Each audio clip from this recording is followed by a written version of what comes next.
అధ్యక్షులందరికీ నమస్కారం. ఎందుకో అటు దేశాన్ని రక్షిస్తుండో, లేకుంటే పేదల ఆదుకుంటో, లేకుంటే ధర్మాన్ని రక్షిస్తుండో, కానీ ఈ రోజుల్లో రాజకీయ నాయకుల మీద నమ్మకం పోయే సమయంలో ప్రధానమంత్రి నరేంద్ర మోడీ గారి మీద నమ్మకం పెరుగుతుంది. ఇప్పుడు ఒక వేవ్ వచ్చింది. మోడీ అంటే డెవలప్మెంట్, మోడీ అంటే జాతీయవాదం, కానీ అన్నిటి ఎక్కువ మోడీ అంటే నమ్మకం. ఎన్నికల ముందు ఎన్నో ఎన్నికలు వస్తాయి, కానీ ఎన్నికల ముందు వేవ్ ఎప్పుడో వస్తుంది. ఆ వేవ్ ఇప్పుడు వచ్చింది. మోడీ వేవ్ తెలంగాణ వచ్చింది, ప్రత్యేకంగా చేవల్ల పార్లమెంట్ వచ్చింది. ఆ మోడీ వేవ్ లా ఇక్కడ టికెట్ ఎవరికి ఇచ్చినా కూడా 1,00,000 ఓట్లతో గెలుస్తారు. ఎవరికి వచ్చినా కూడా 1,00,000 ఓట్లతో గెలుస్తారు. కానీ నాకు అదృష్టం వచ్చింది. ఉత్తనే ఉండను, 1,00,000 ఓట్లు నాకు సరిపోవు, 3,00,000 ఓట్లు తప్పనిసరిగా వస్తాయి. మోడీ పేరు చెప్పుకొని ఎవరైనా గెలవచ్చు, కానీ మోడీ పేరు చెప్పుకొని గెలిస్తే అది మోడీ గారికి సంతోషంగా ఉండదు. ఆ బాధ్యత అంతా కార్యకర్తల కష్టం వల్ల గెలిస్తే అది నిజమైన గెలుపు. బూత్ కమిటీల పని వల్ల గెలిస్తే అది నిజమైన బీజేపీ గెలుపు. నేను దాని ద్వారానే గెలవదలుచుకున్నా. కేవలం మోడీ పేరు చెప్పి ఎవరైనా గెలుస్తారు. ఆయన చేసింది ఎన్నో, కానీ ఎందుకంటే వారి అభివృద్ధి, వారు చేసిన పని. కానీ సర్వేలో ఏం చూసినా కూడా నేను చెప్పింది వాస్తవమే. సర్వేలలో చూపెడుతుంది మనకు అల్కగా 3,00,000 ఓట్లు రావచ్చు. కానీ 2 ప్రమాదాలు ఉన్నాయి. ఒకటి, ఇప్పుడే చేస్తున్న సర్వేలో మీరు మోడీకి సపోర్ట్ చేస్తారంటే 80% కంటే ఎక్కువ అవును మేము మోడీకి సపోర్ట్ చేస్తాం. కానీ మీరు బీజేపీకి సపోర్ట్ చేస్తారంటే అది 70% పడిపోతుంది.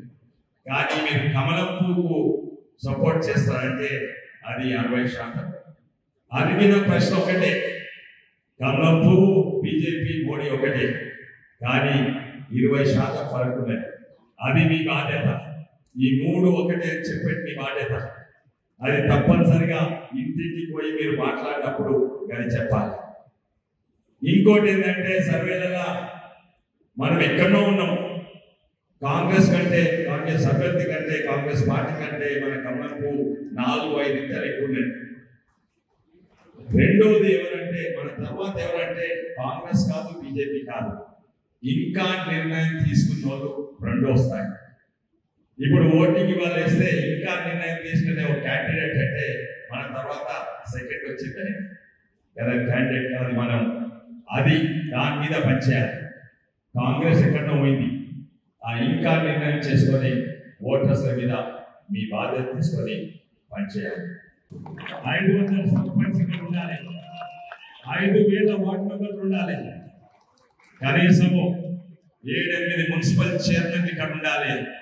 మరి జిహెచ్ఎంసి మరి అన్ని కార్పొరేషన్లు ఎక్కువ పెడితే కనీసము మనకు 70 కార్పొరేటర్లు ఇక్కడ ఉండాలి, ఒక 100 మంది కౌన్సిలర్స్ ఇక్కడ ఉండాలి. అండ్ ఇక్కడ మనతోటి ఒక 6-8 ఎమ్మెల్యేలు గెలిస్తే అది నిజమైన బీజేపీ గెలుపు. అది సాధ్యం. ఎంతో మంది ఎన్నో ఏళ్ల సంది కష్టాలు పడుతుంటే ఈ రోజు సాధ్యమైంది. ఈ సమయము ఆ బాధ్యత మా భుజాల మీద నుంచి తీసి బూత్ అధ్యక్షుల భుజాల మీద పెడుతున్నాం. రేవంత్ రెడ్డి గారు మీ బాధ్యత లేదో చెప్పిండ్రు. అవి గిట్ట చేస్తే నిజంగానే మనం అనుకునే అన్ని తప్పనిసరిగా నిజమైతాయి. కానీ పార్టీ మీరు పనిచేయాలి, కానీ పార్టీ మీ ఎంటుంటుంది. ఇక్కడ కిషన్ రెడ్డి గారు మీ ఎంటుంటారు, మేమందరం నాయకులం కూడా మీ ఎంటుంటాము, మీతోటి మేము పనిచేస్తాం. ఇప్పుడైతే మా నుంచి బాధ్యత మీ మీద పెడుతున్నాం. ఈరోజు కోమల వెంకటయ్య గౌడ్ గారి ఆయన కూడా 40 ఏళ్ల సంది బీజేపీ పార్టీలో ఉన్నారు. తాండూరులో నారాయణ రెడ్డి ఉన్నారు. ఇటువంటి గొప్ప నాయకులు బీజేపీలు ఉన్నారు, పెద్ద మనుషులు. ఇప్పుడు వాళ్ళకు 60-70 ఏళ్ళ వరకు వచ్చిండ్రు, కానీ వాళ్ళ అవసరం మనకు చాలా ఉన్నది.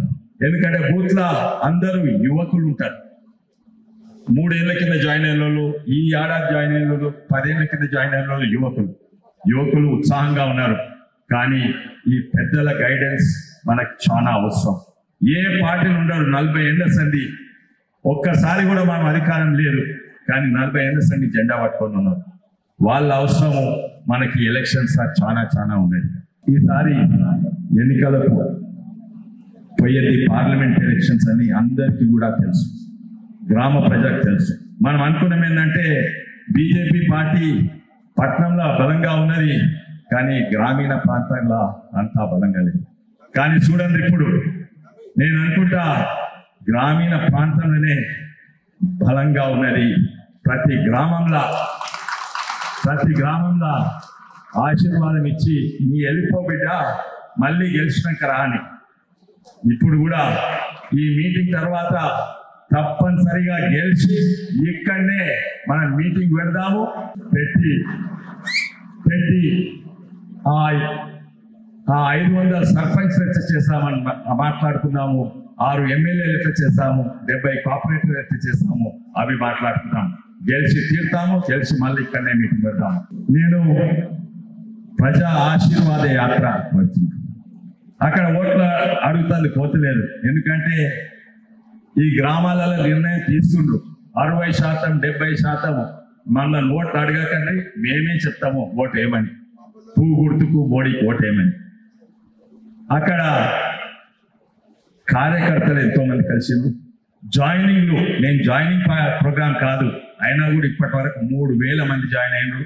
ఇప్పుడు కూడా ఎంపీపీలు సర్పంచ్ కొంతమంది జాయిన్ అవుతున్నారు, రోజు కూడా జాయిన్ అవుతున్నాం. కానీ అక్కడ పోయినప్పుడు కొందరు పెద్ద మనుషులు కలిసింది.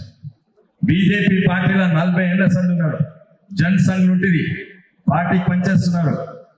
బసవలింగం గారని మైలార్ దేవులపల్లి గ్రామంలో ఆయన ఇంట్లోనే ఉంటుంది నేను. అయితే 40 ఏళ్ల సంధి బీజేపీ జెండా పట్టుకొని ఏ పార్టీలు ఉండరు, 3 ఏళ్ళు ఉండరు. ఆ పార్టీ ఓడిపోతే ఇడిచిపెట్టి వేరే దగ్గర పోతాం. 40 ఏళ్ల సంధి ఉన్నారు పార్టీలా. అండ్ కష్టాలు ఏమైనా వెంకయ్య నాయుడు గారు ఎంపీ ఉన్నప్పుడు మళ్ళీ ప్రతి ఒక్కసారి తను జెండా పట్టుకొని పోయింది. కానీ వాళ్ళ ఇంట్లో కొడుకుకి యాక్సిడెంట్ అయింది, పెద్ద యాక్సిడెంట్, హెడ్ ఇంజరీ అయితే దాదాపు 30-40 లక్షలు ఖర్చు పెడితే మన బీజేపీ నాయకులు అక్కడ ఉన్న వాళ్ళందరూ కలిసి తలా 50,000 ఇచ్చి వాళ్ళను సపోర్ట్ చేశారు. ఈ రోజు కూడా ఆయన జెండా పట్టుకొని ఉన్నారు. సర్వేలలో మనం ఎక్కడో ఉన్నాం. కాంగ్రెస్ అభ్యర్థి కంటే కాంగ్రెస్ పార్టీ కంటే మన కమలంపు 4-5 ఇంతలు ఎక్కువ ఉన్నది. రెండోది ఎవరంటే మన తర్వాత ఎవరంటే కాంగ్రెస్ కాదు, బీజేపీ కాదు, ఇంకా నిర్ణయం తీసుకున్న వాళ్ళు రెండో స్థాయి. ఇప్పుడు ఓటింగ్ ఇవాళ వేస్తే ఇంకా నిర్ణయం తీసుకునే ఒక క్యాండిడేట్ అంటే మన తర్వాత సెకండ్ వచ్చేది ఆయన కదా, క్యాండిడేట్ కాదు మనము. అది దాని మీద పనిచేయాలి. కాంగ్రెస్ ఎక్కడో పోయింది, ఆ ఇంకా నిర్ణయం చేసుకొని ఓటర్స్ల మీద మీ బాధ్యత తీసుకొని పనిచేయాలి.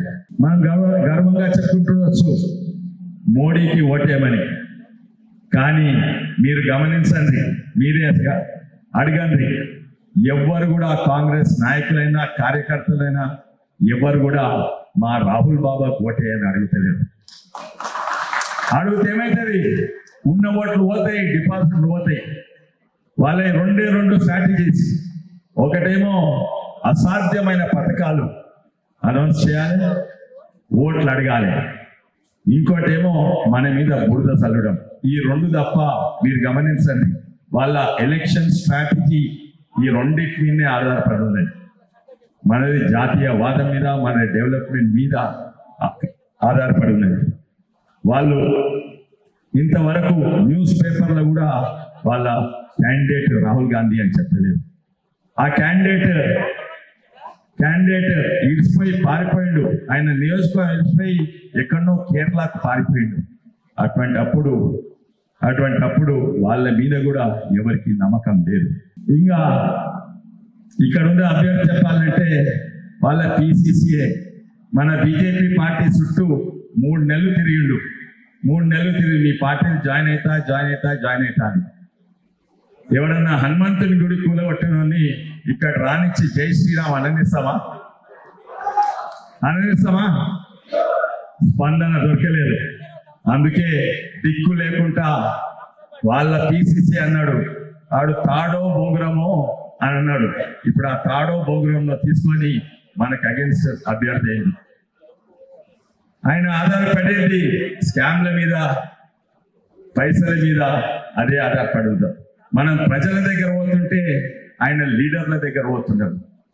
ఇది ఎలక్షన్స్ అయినా ఓటేసేది ప్రజలు, లీడర్లు కాదు. నువ్వు ఎంతమంది TRS లీడర్లు కొన్నా కూడా నిర్ణయం అయితే ఒకటే, అది తప్పనిసరిగా 3 లక్షల ఓట్లతో మనం గెలుస్తున్నాం.